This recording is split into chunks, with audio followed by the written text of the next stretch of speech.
Welcome to my channel. Today we will be talking about the best way to increase your chances of another Square loan offer. I've been through the Square loan process a few times, and what I've learned is that it's all about being a good partner to Square. Since they use your business activity with them to decide your eligibility, you need to focus on optimizing that activity. The first and most critical step is paying off your current or previous loan efficiently.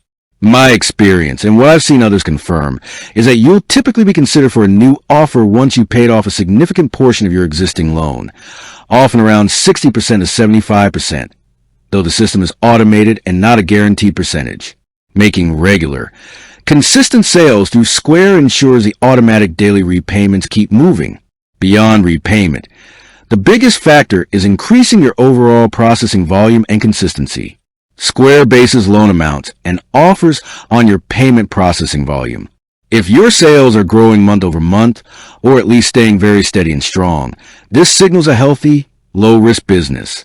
I made a point of routing all eligible payments through my Square account to maximize this volume. Third, look at your account health. You need to keep your account in good standing. This means minimizing chargebacks or payment disputes and making sure there are no failed debits due to insufficient funds in your linked bank account. Failed debits are a big red flag for Square. I make sure my linked account always has enough buffer. Finally, Square loves to see a healthy customer mix. They check for a combination of new and returning customers. This shows your business isn't stagnant. Use Square's customer analytics tools to understand your base and actively work on retention and acquisition. In short, there's no secret application. The process is invitation only.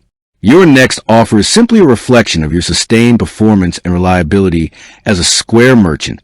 Be consistent, grow your sales, maintain a clean account history, and pay down your current loan quickly. With that being said, thank you for watching. For more finance videos, kindly check my page. Please like, share, comment, and subscribe to my channel. Thank you.